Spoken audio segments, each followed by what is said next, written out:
নিশীথের কি হলো? মুখটা ওরকম লাগছে কেন?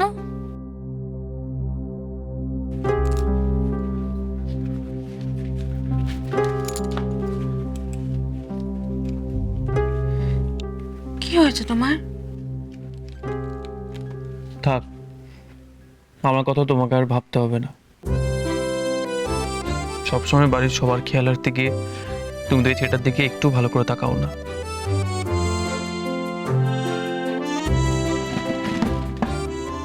তুমি বলতে পারবে কবে আমরা সেই একসঙ্গে অর্ডার ডেলিভারি দিতে গেছি, আমরা একসঙ্গে হাত ধরে ঘুরেছি, সিনেমা দেখতে গেছি? বলতে পারবে? জানি তো পারবে না। আসলে তুমি আমার কথা ভাবোই না, আমি একা বোকার মতো তোমার কথা ভেবে যাই।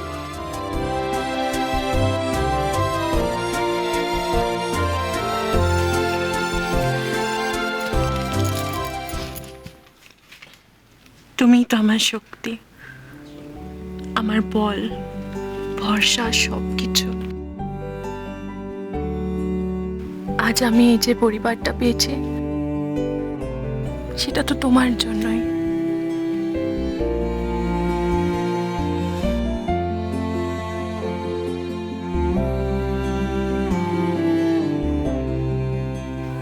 তাই বুঝি? হ্যাঁ তো।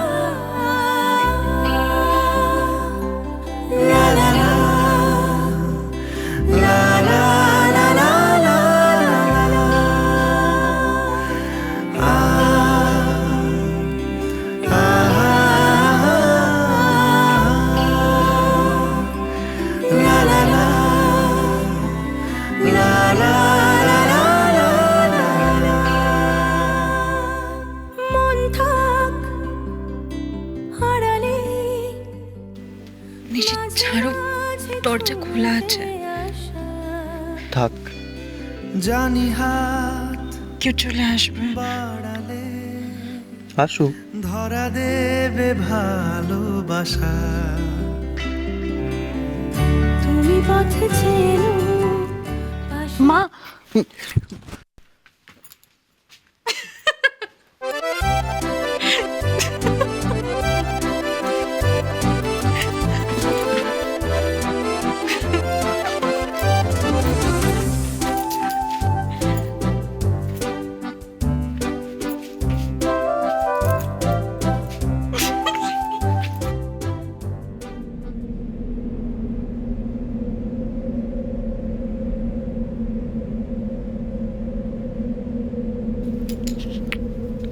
থেকে যাব তোমায় আমার মিলে থেকে যাব তোমায় আমার মিলে।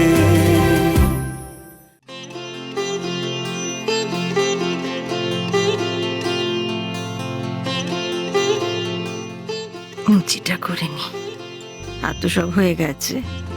কুমড়ো আলুর ছক্কা, সিমুয়ের পায়েসটাও তৈরি। দেবলটা তো আবার নির্মিষই খাচ্ছে, নাহলে লুচি দিয়ে ডিমের ডালনা খেতেই তো বেশি ভালোবাসে।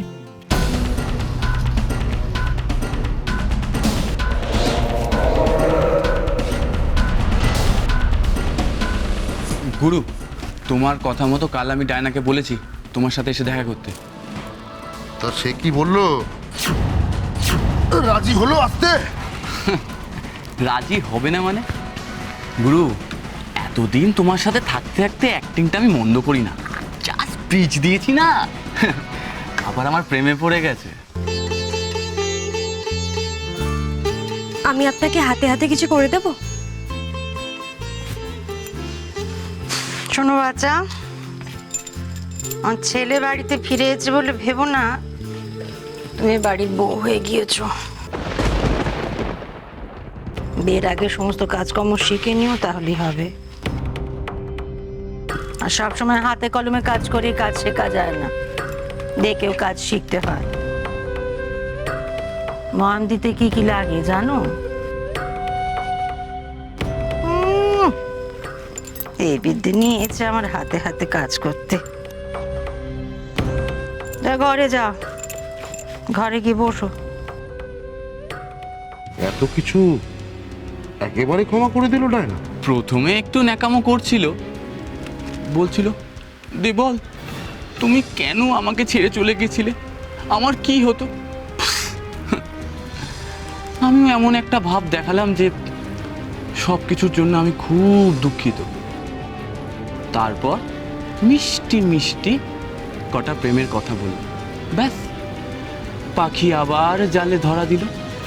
কিরে, এত সকাল সকাল দোকান বেরোচ্ছিস? জল খাওয়াটা খেয়ে যা। আমি এক্ষুনি আসছি মা, দোকানে একটা ছোট্ট কাজ আছে, জল খাবারের আগে সেটা সারতে হবে। তুমি জানো না গুরু, বাড়ির সবাইকে এমন সেন্টু দিয়েছি না, সবাই এখন দেবল বলতে অজ্ঞান। সবাই ভাবছে আমি যা করছি সব সত্যি করছি। তো যার জন্য এত আয়োজন, সে নবাব পুতুল গেলেন কোথায়? সকাল থেকে তো তোমার ছোট ছোট চোখেই দেখতে পাচ্ছি। দেখো গিয়ে হয়তো এখনো ঘুমোচ্ছে। ঘুমছে মানে? আমি নিজে ঘর থেকে এলুম, সেখানে সে নেই, ঘুমোচ্ছে।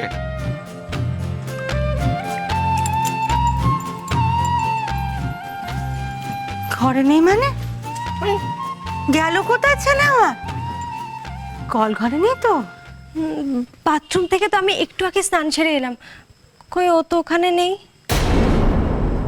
তা ডায়নাকে কবে আনছো আমার কাছে? দেখছি গুরু, যত তাড়াতাড়ি হয় ততই তো আমার ভালো। কবে যে এর হাত থেকে মুক্তি পাবো। গুরুদেব, আপনার দাড়িটা দেখছো তো, ডিমটা শেষ হয়নি, দাড়িটা হচ্ছে। খেয়ে নি সচ্ছ। হ্যাঁ, বলো কি বলছিলে? যা করার খুব সাবধানে করতে হচ্ছে। আমার বড় বৌদিকে তো চেনো, একটু সন্দেহ হলে আমাদের সব প্ল্যান কেচে যাবে। তোমার বড় বৌদিটি প্রয়োজনের তুলনায় একটু বেশিই চালাক। তবে তুমি ওসব নিয়ে ভেবো না, তোমার বড় বৌদিকে কি করে জব্দ করতে হয় আমি দেখছি। তুমি শুধু তাড়াতাড়ি ডায়নাকে আমার কাছে নিয়ে চলে এসো। একটা কথা মনে রাখবে, কান টানলেই মাথা আসে। ঠিক আছে গুরু, আজ যাই। বাড়িতে কাউকে কিচ্ছু বলে আসিনি, সবাই খুঁজবে। মা, দেবল কোথায়? ও ভালোবাসে বলে ওর জন্য গরম গরম জিলিপি ভেজে আনলাম। নিশিত, তোর বাপ বলছে সকাল থেকে নাকি দেবলকে বাড়িতেই দেখেনি।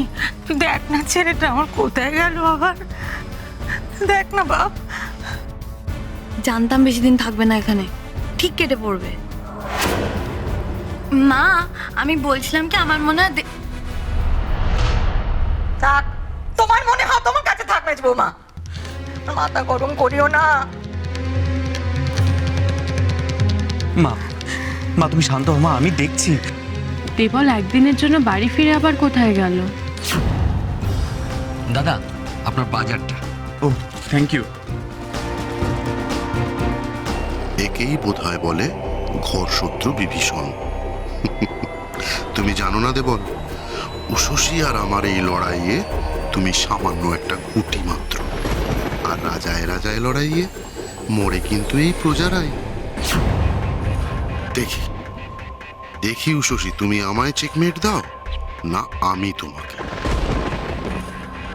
বস চলুন, বাইরে যে সবাই আপনার দর্শন পাওয়ার জন্য অপেক্ষা করছে।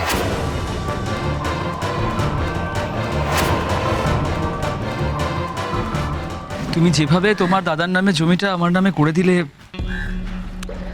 আমি সারা জীবন তোমার কাছে কৃতজ্ঞ থাকবো, বিশ্বাস করো। বসো বসো। তোমার জন্য এটুকু করবো না তো কার জন্য করবো বলো? তবে সিদ্ধার্থ, তোমার ব্যবসাটা দাঁড়িয়ে গেলে আমরা বিদেশে বেড়াতে যাব।